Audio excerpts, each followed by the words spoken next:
Commander Creeks felt proud as he watched his massive war fleet drop out of hyperspace. 8,000 Valterian battleships stretched across space like a metal ocean. Each ship was 3 times bigger than anything humans had ever built. The aliens had spent months planning this invasion, studying Earth's weak defenses through their spy satellites. On Sol Station, high above Earth's surface, Admiral Tay watched the enemy fleet appear on his screens. The space station hummed with activity. As officers ran between control panels, warning lights flashed red across the command center. Tay stood calm and still, his hands clasped behind his back. He had been waiting for this moment for 20 years. His aide Ari rushed over with her tablet, sweat beading on her forehead. She had been running numbers for the past hour, trying to find some hope in the math. "Sir, our visible fleet has only 160 ships. They have 8,000. The odds are impossible." Tay turned to look at her, and she was surprised to see him smiling. Not the fake smile officers sometimes gave to keep morale up, but a real smile, the kind that reached his eyes. "Perfect," he said quietly. "Let them count our ships. Let them think we're helpless." Down on lunar base, built into the moon's rocky surface, Captain Jin sat in the communications center. Radio chatter filled the air as alien ships broadcast their demands. The Valterian commander's voice echoed through the speakers, translated by Earth's computers. "Humans of Earth, you have 72 hours to surrender. Lay down your weapons. Prepare for occupation. Resistance will result in total destruction." Jin's finger hovered over the response button. Every instinct told him to answer, to try negotiating, to buy time, but his orders were clear. He pulled his hand away and switched off the transmitter. Earth would give no response at all. The silence confused the aliens. Most species either surrendered immediately or sent angry threats back. But Earth's radio networks went completely quiet. No government speeches, no military broadcasts, nothing. It was like the entire planet had vanished. Far out in the asteroid belt between Mars and Jupiter, Lieutenant Cho floated in his ship among the space rocks. His destroyer looked like a piece of junk from the outside. Rust-colored paint covered its hull. Fake damage marks made it seem abandoned. Even its heat signature was masked to look like cooling metal debris. Cho watched the Valtarian fleet through his hidden sensors. The enemy ships were beautiful in their own way, all smooth curves and gleaming armor. They moved in perfect formation, like a deadly dance across the stars. But Cho knew something the aliens didn't. This wasn't humanity's first contact with alien technology. 15 years ago, a Valterian scout ship had crashed on Earth's moon. The pilot died, but his ship's computer survived. Human engineers spent years taking it apart, learning how it worked. They discovered alien communication, frequencies, shield harmonics, and weapon specifications. Most importantly, they learned that the Valterians always followed the same attack patterns. Admiral Tay had used this knowledge to prepare Earth's real defenses. The visible fleet was just for show. The real weapons were hidden, waiting. Stealth, ships disguised as cargo vessels. Defense platforms that looked like communication satellites. Weapon systems built into asteroids themselves. The aliens had no idea they were flying into a trap, 50 years in the making. Earth's governments had worked together in secret, sharing technology and resources. They built weapons the Valterians had never seen before. Humans had a gift for taking existing technology and making it better, deadlier, more efficient. As the alien fleet moved closer to Earth, Cho received a coded message on his personal communicator. Just 2 words: stand ready. He powered up his ship's real weapon systems, hidden deep inside the fake hull. Around him, dozens of other disguised destroyers did the same thing. The Valterians thought they were facing a primitive species with simple metal ships and basic rockets. They expected an easy victory, maybe a few hours of fighting at most. Their computer models showed a 98% chance of success. They had conquered 47 other planets using the same tactics, but Earth wasn't like other planets. Humans were different. They learned from every mistake, adapted to every threat. When the first alien probe had arrived decades ago, humanity didn't panic. They prepared. They studied. They planned for the day when a real invasion fleet would come. That day had finally arrived. Admiral Tay looked out at the approaching enemy ships and felt no fear. Earth was ready for war.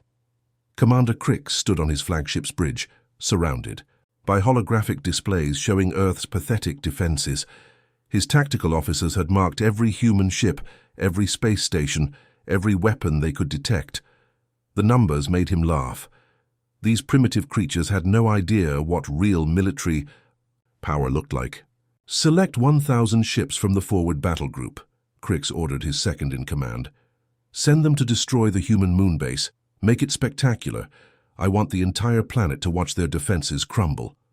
The Valterian commander wanted to send a message. His species had conquered dozens of worlds using fear as their primary weapon.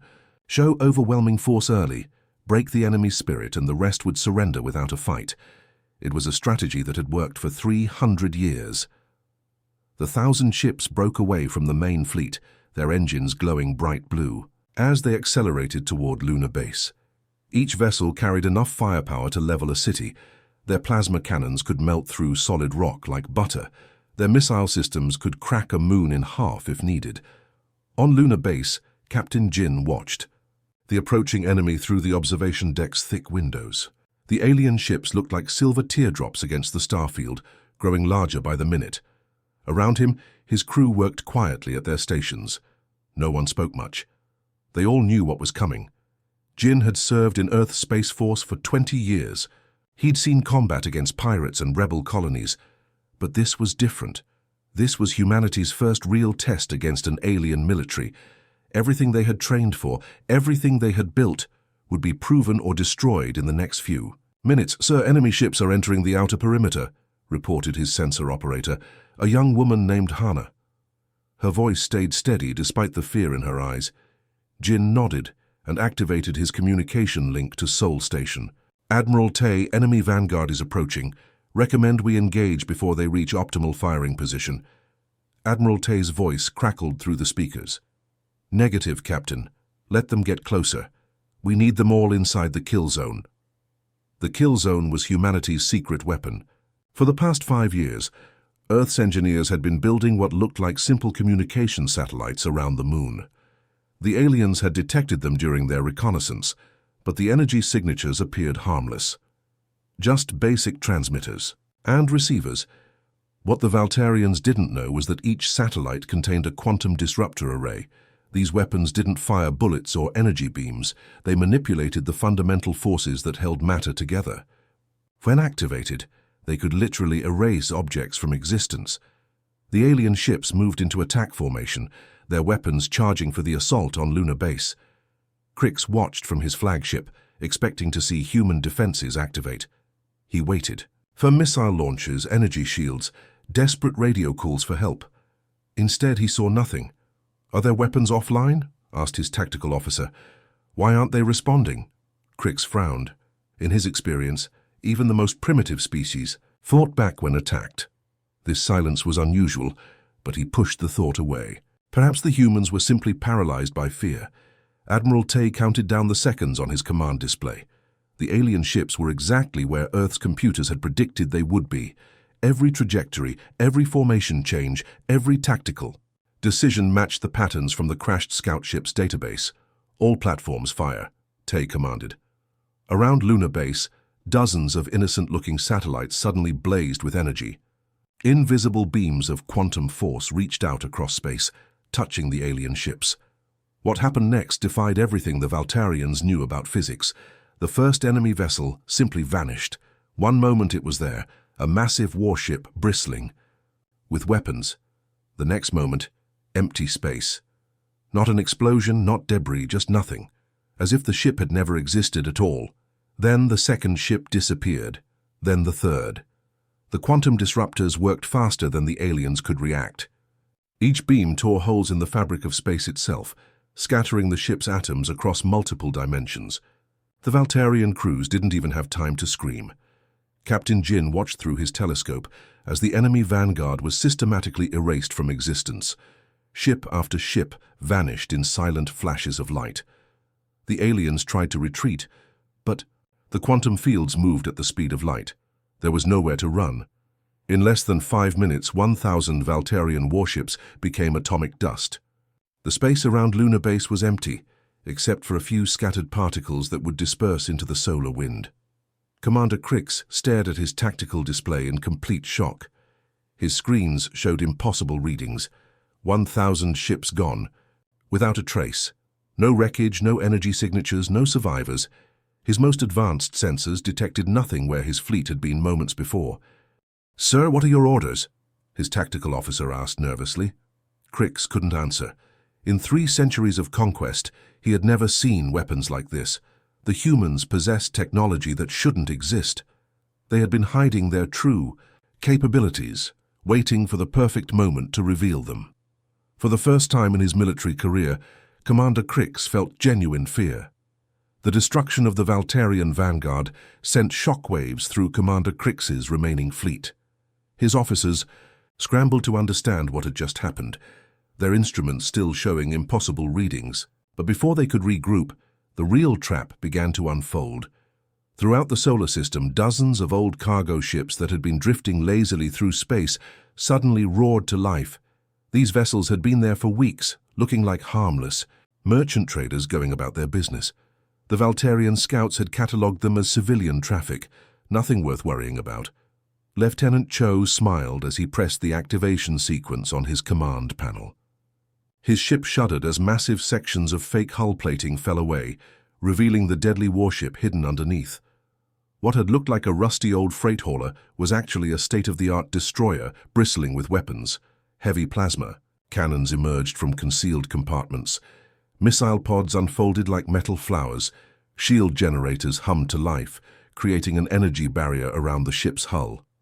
The transformation took less than 30 seconds, but it revealed humanity's greatest deception. "Ghost leader to all ghost ships," Cho broadcast on the encrypted channel. "Drop your masks. Time to show these aliens what we really are." Across the solar system, the same scene played out again and again. Near Jupiter's moons, a broken-looking mining vessel suddenly sprouted torpedo launchers. In the asteroid belt, an ancient-looking transport ship revealed advanced sensor arrays and particle beam weapons. Even close to Earth, cargo haulers that had been making routine supply runs suddenly became combat vessels. The Valterians had been watching Earth for months through their spy satellites. They had counted every visible warship, mapped every defense station, calculated every possible threat. But they had completely ignored the civilian ships. It was a mistake that would cost them dearly. Captain Day floated in his command chair aboard a disguised research vessel, watching the alien fleet's formation through his tactical display. His ship looked like a simple science platform studying asteroids. In reality, it was the control center for humanity's most devastating surprise. For the past 10 years, Earth's military had been secretly placing gravity mines throughout the asteroid belt. These devices looked like ordinary space rocks, complete with realistic mineral compositions and natural rotation patterns. The alien sensors detected nothing unusual about them, but hidden inside each fake asteroid was a miniature black hole generator. When activated, these devices could create artificial gravity fields strong enough to crush battleships like tin cans. Day's job was to trigger them at exactly the right moment. "All mines armed and ready," reported his weapons officer, a quiet man named Wu. "Alien ships are entering the field now." Day watched as hundreds of Valterian vessels moved into the asteroid belt, trying to use the space rocks as cover from Earth's mysterious moon-based weapons. They thought they were being clever, hiding behind natural barriers. They had no idea they were swimming into a school of metal sharks. "Activate gravity mines, sectors 7 through 15, Day ordered. Space itself seemed to twist and bend as the artificial gravity wells came online. Valterian ships that had been cruising confidently between asteroids suddenly found themselves caught in forces beyond imagination. Their hulls groaned and buckled as gravity fields equivalent to neutron stars grabbed hold of them. The first alien ship to be caught screamed across all radio frequencies as its crew realized what was happening. The vessel stretched like taffy before its molecular structure finally gave way. Metal, plastic, and organic matter compressed into a ball no bigger than a marble before disappearing into the artificial singularity. Other ships tried to escape, their engines straining at maximum power, but gravity moved at the speed of light and there was nowhere to run. Some vessels managed to fire their weapons desperately before being crushed.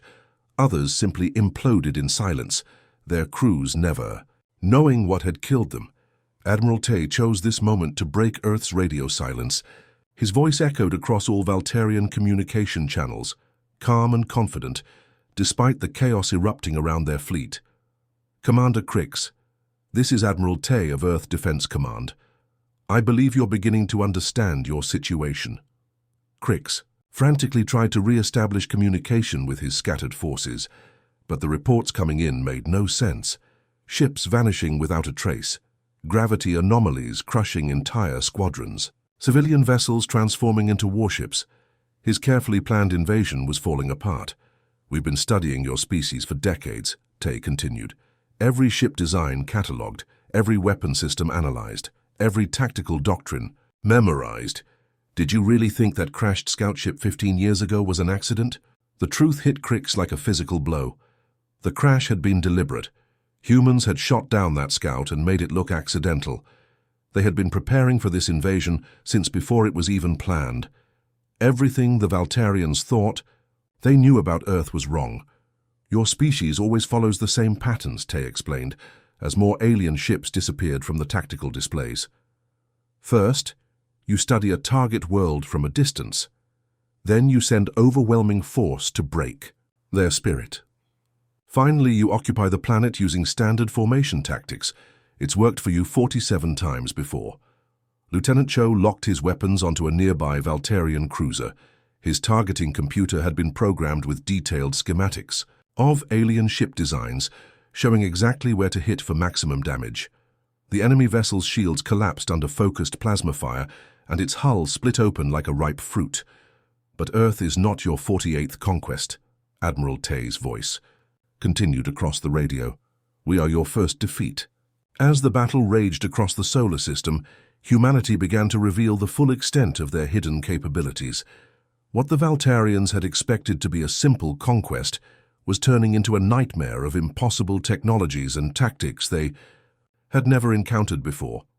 Aboard Sol Station, Ari sat hunched over her computer terminal, her fingers dancing across holographic keyboards at incredible speed. Lines of code flowed down her screens like digital waterfalls. She wasn't just a military aide, she was Earth's top cyber warfare specialist, and she had been waiting years for this moment. "Initiating quantum virus deployment," she announced to Admiral Tay. "Beginning infiltration of alien network systems." The viruses Ari had created were unlike anything that existed in normal computer science. They operated on quantum principles, existing in multiple states simultaneously until they found their target. Once inside an alien ship's computer system, they would replicate and spread, corrupting everything they touched. The first Valterian cruiser to be infected suddenly began firing on its own fleet. Its weapon systems had been reprogrammed to see other alien ships as enemies. The crew frantically tried to regain control, but the quantum virus had already rewritten their ship's basic operating code. "Direct hit on friendly vessel," screamed the cruiser's captain over the radio. "Our weapons are firing by themselves. We cannot stop them." More ships began turning on each other as the virus spread through their communication networks. Valterian vessels that had been working together moments before were now locked in deadly combat. Their own technology turned against them. Ari watched the chaos with grim satisfaction. She had spent 5 years developing these viruses, testing them on recovered alien hardware. Meanwhile, on Lunar Base, Captain Jin was preparing to demonstrate another of humanity's secret weapons. The moon's surface was covered with what looked like simple mining equipment and research stations, but hidden beneath the rocky surface were massive electromagnetic launchers, powerful enough to accelerate objects to incredible speeds. "Magnetic catapult systems online," Jin reported to his weapons crew, selecting targets from the asteroid field. The launchers locked onto chunks of space rock floating nearby, some as large as city blocks. Electromagnetic fields grabbed hold of the asteroids and began accelerating them toward the alien fleet. Within seconds, these rocky projectiles were moving at nearly the speed of light, carrying the destructive force of nuclear weapons. The first asteroid struck a Valterian battleship dead center. The impact was so violent that it created a brief, Flash of light visible from Earth. The alien vessel simply ceased to exist, vaporized by the kinetic energy of the collision. Debris from the explosion damaged 3 nearby ships, their hulls punctured by high-speed fragments. "Impossible," whispered Commander Crix as he watched the destruction. "They're using rocks as weapons. How is this possible?" But the most impressive display of human ingenuity came from the fighter pilots. These small, fast ships had seemed laughably primitive to the Valterians. Single-seat craft with basic weapons, nothing compared to the massive firepower of alien cruisers. Yet as the battle progressed, it became clear that humanity's fighters were far more dangerous than they appeared. Pilot Nari rolled her fighter through a complex series of turns, diving straight into the heart of the alien formation. Her ship's computer was constantly analyzing enemy movement patterns, learning from every maneuver and weapon-firing sequence. What started as a simple artificial intelligence had evolved into something much more sophisticated. "Fox 3 engaging enemy squadron," Nari broadcast calmly as she fired her missiles. The projectiles weren't ordinary explosives. They were smart weapons that could change direction mid-flight, adapting their attack patterns based on how the enemy tried to defend. When the Valterian ships deployed their standard countermeasures, the missiles simply adjusted their approach and struck from unexpected angles. Nari's fighter twisted through space in ways that should have killed any normal pilot. The G-forces alone should have crushed her body, but humanity had developed inertial dampening technology that kept their pilots conscious during extreme maneuvers. She could pull turns that would make alien pilots black out, giving her a crucial advantage in dogfights. "Their small craft are performing impossible maneuvers," reported a Valterian squadron leader. "Our pilots cannot match their acceleration curves. How are they surviving those G-forces?" What the aliens didn't understand was that humans had been preparing for space combat for generations. Every science fiction movie, every video game, every wild idea about space battles had been studied and tested. Human pilots trained in simulators that pushed the boundaries of physics, learning to think in 3 dimensions while moving at incredible speeds. The fighter squadrons worked together with a coordination that amazed their alien opponents.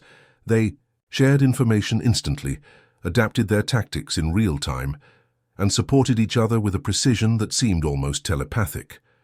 When one pilot found an effective attack pattern, the knowledge spread to the entire squadron within seconds. Commander Crix watched his tactical display with growing horror as his fleet's numbers continued to drop. Ships were being destroyed by rocks moving at light speed. Computer viruses were turning his own vessels against each other. Human fighters were outmaneuvering his best pilots with ease. "Sir, we're losing ships faster than we can count them," his tactical officer reported nervously. "Their technology is beyond our understanding. How do we fight an enemy that can bend the laws of physics?"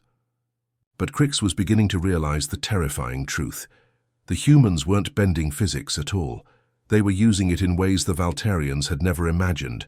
Every weapon, every tactic, every impossible maneuver was based on solid science and creative engineering.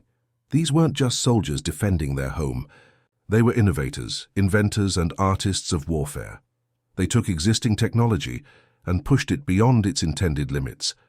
They saw possibilities where other species saw only obstacles. The battle wasn't just being won through superior firepower. It was being won through superior thinking. As the space battle reached its peak, Captain Wu's assault transport cut through the chaos like a shark through bloody water. His ship looked small and insignificant compared to the massive Valterian flagship, but appearances could be deadly. The transport was specially designed for one purpose: getting human soldiers inside enemy vessels. "Breaching charges ready," reported Sergeant Min from the weapons station. Her team had spent months training for this exact scenario, practicing on mock-ups built from stolen alien technology. They knew every weakness in Valterian ship design, every vulnerable point in their hull structure. Wu studied the enemy flagship through his tactical display. The massive vessel was over 2 kilometers long, bristling with weapons and protected by energy shields that could deflect most attacks. But human engineers had discovered something interesting about those shields during their years of secret research. "Target the shield generator housing portside," Wu ordered. "Fire penetrator missiles." The missiles weren't designed to destroy the flagship. Instead, they carried specialized charges that would create tiny holes in the energy barrier, just large enough for a small ship to slip through. It was like picking a lock instead of breaking down the door. The transport dove through the gap in the shields before the Valterian computers could compensate. Magnetic clamps locked onto the alien hull as cutting torches began burning through the outer armor. Within minutes, Wu's boarding party was inside the enemy ship. The Valterian corridors were wider than human hallways, designed for the aliens' taller bodies. But Wu's soldiers moved through them with practiced efficiency, their weapons ready and their mission clear. They wore powered armor that had been specifically designed to fight in alien environments. 12 tangos approaching from the forward section, whispered Corporal Hai through the comm system. She was monitoring alien communications, her equipment, automatically translating their panicked orders. They're trying to seal the bridge, Wu smiled grimly inside his helmet. The Valterians were following their standard security protocols, just like the crashed scout ship's computer had taught them they would. Every response was predictable, every defensive measure already accounted for. The first group of alien soldiers rounded the corner and immediately opened fire.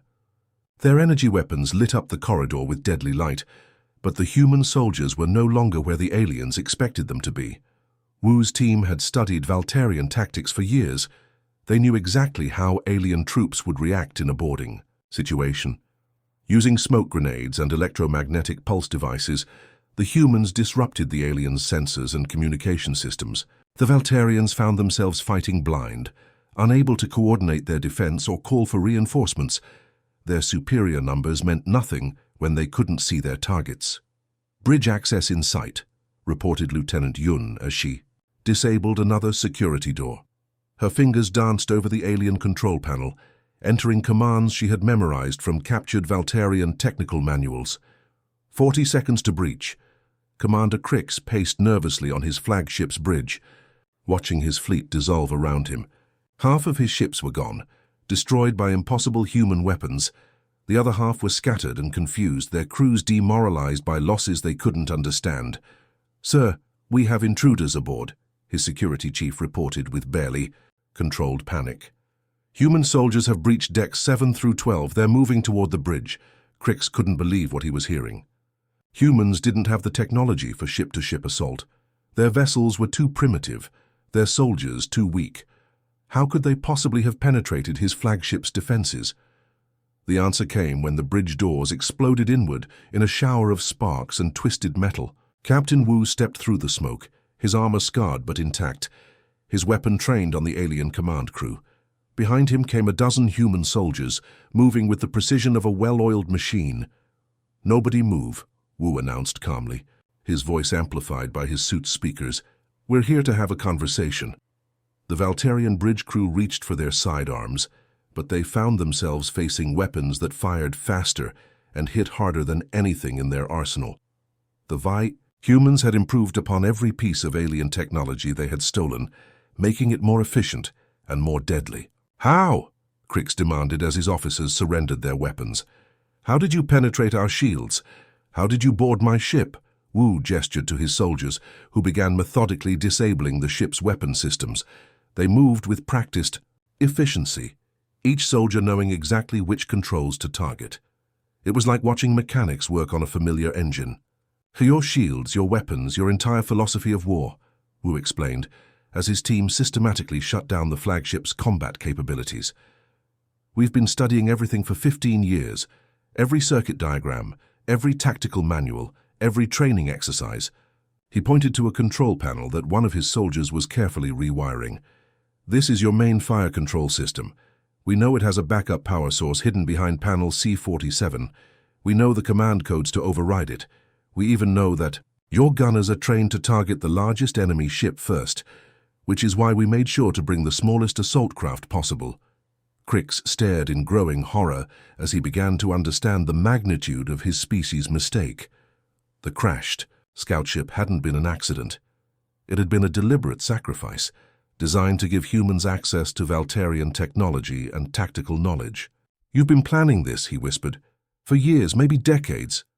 Wu nodded as his communications specialist hacked into the flagship's central computer. 50 years, actually, ever since we detected your first probe in our solar system. We knew you were coming, so we prepared. The captain gestured to his soldiers, who were now downloading the contents of the Valterian ship's databanks. Tactical information, star charts, fleet compositions, home-world locations, everything. The aliens had spent centuries accumulating, was now flowing into human computers. Earth wasn't a target, Wu continued. It was bait. We let you think we were primitive, we let you believe you could win easily, and while you were planning your invasion, we were planning your defeat. Commander Crix realized the terrifying truth that would haunt him for the rest of his life. His mighty fleet hadn't stumbled into an unlucky battle. They had walked willingly into a trap that had been 50 years in the making. The space around Earth looked like a graveyard of metal and dreams. Where 8,000 proud Valterian warships had once gleamed in perfect formation, now only twisted wreckage drifted silently through the void. Pieces of alien technology tumbled end over end, catching the distant light of the sun as they slowly dispersed into the cosmic darkness. Admiral Tay floated in the observation deck of Sol Station, watching salvage crews collect the remains of the enemy fleet. The battle had lasted only 6 hours, but it would be remembered for centuries. Humanity had faced its first real test against a galactic superpower, and they had passed with devastating efficiency. "Final casualty report, sir," said his aide. Ari, her voice tired but triumphant. She had barely slept in the past week, coordinating the cyber warfare attacks that had crippled so many alien ships. Enemy losses: 7,912 vessels destroyed or disabled. Our losses: 23 ships damaged, 7 destroyed. Total crew casualties under 300. Tay nodded slowly, still staring out at the debris field. The numbers were almost impossible to believe. Humanity had just defeated a force 40 times larger than their visible fleet, with minimal losses. It was the kind of victory that military historians would study for generations. Across the solar system, the surviving Valterian ships were limping toward the edge of human space. Their engines damaged, their crews demoralized, they looked nothing like the confident armada that had arrived just hours before. Many ships trailed atmosphere and debris, their hulls punctured by human weapons they still didn't understand. Commander Crix lay dying on the bridge of his flagship, his body broken by the forces that had torn his ship apart. The bridge itself was a ruin of sparking electronics and twisted metal. Half his crew was dead, and the other half was too injured to properly operate the ship's systems. Life support was failing, and they had maybe an hour of breathable air left. With shaking hands, Crix activated his personal communicator and set it to transmit on the emergency frequency that would reach the Valterian homeworld. His superiors needed to know what had happened here. They needed to understand the terrible mistake they had made. "This is Commander Crix of the 47th Conquest Fleet," he wheezed into the device, blood trickling from the corner of his mouth. "Mission status: total failure. Fleet status: destroyed. Do not send reinforcements." He paused, struggling to breathe as his ship's damaged systems groaned around him. Through the cracked viewscreen, he could see human ships moving through the wreckage, their crews professionally collecting salvage and searching for survivors. Even in victory, they showed more mercy than his own species typically did. "The humans are not what we believed," Crix continued, his voice growing weaker. "They are not primitive, they are not helpless. We walked into a trap, 50 years in the making. They have been watching us, learning from us, preparing for us." His tactical officer, barely conscious at a nearby station, tried to object. "Sir, perhaps if we regroup at the outer colonies." Crix shook his head painfully. "No, there will be no regrouping. There will be no second invasion. Mark this in the official record. Earth is not prey. They are apex predators wearing sheep's clothing. Any species that challenges them will share our fate." The transmission cut out as his ship's power finally failed. Commander Crix closed his eyes and waited for the end, knowing that his final message would change the course of galactic history. Meanwhile, on Lunar Base, Captain Jin was preparing to send a very different kind of message. He stood in the communication center, surrounded by the most powerful transmitters humanity had ever built. These devices could reach every inhabited star system within 100 light-years, ensuring that Jin's words would be heard across the galaxy. "This is Captain Jin of Earth Defense Command, broadcasting on all frequencies," he began, his voice calm and professional. "To any species monitoring this transmission, please note the following message for your official records." He paused, looking through the window at the debris field that had once been the Valterian Armada. The sight filled him with a mixture of pride and sadness, pride in what humanity had accomplished, sadness that it had been necessary. Earth is a protected world. We are not interested in conquest or expansion. We do not seek conflict with our galactic neighbors. However, any attempt to invade our solar system will be met with overwhelming force. We have been preparing for this day for 50 years, and we will continue preparing for the next 50. Across the galaxy, alien communication, specialists and military intelligence officers suddenly stopped what they were doing to listen. The transmission was being broadcast with enough power to be detected on thousands of worlds. Everyone who mattered would hear this message. "We know you have been watching us," Jin continued. "We know you have studied our technology and counted our ships. What you see is what we choose to show you. Our true capabilities remain hidden, and they are far beyond anything you have witnessed today." On the Zephyrian homeworld, military planners who had been preparing their own invasion of Earth quietly began deleting files and cancelling ship construction orders. On the Rigelian war worlds, generals who had been studying human defensive patterns suddenly found themselves updating their star charts to mark Earth as a no-go zone. "We are not conquerors," Jin's voice echoed across space, "but we are survivors. And we have survived by being smarter, more adaptable, and more creative than those who would destroy us. Remember this day. Remember what happened to those who underestimated humanity." The transmission ended, leaving silence across the galactic communication networks. Within hours, the recording would be copied and distributed to every major military command in known space. Within days, Earth would be quietly removed from invasion target lists across a dozen species. Admiral Tay received reports from monitoring stations that had been listening to alien communications. Emergency sessions were being called on distant worlds. Fleet movements were being cancelled. Trade routes were being rerouted to avoid the Sol system entirely. "It's working," Ari reported with a smile. "Long-range sensors are detecting alien fleets changing course. They're giving us a wide berth." Tay nodded, finally allowing himself to feel satisfied with the day's work. Humanity had sent a clear message to the galaxy. Earth was not to be trifled with. The planet that had once seemed like easy prey was now respected as a dangerous predator. The age of human vulnerability was over. The age of human strength had begun.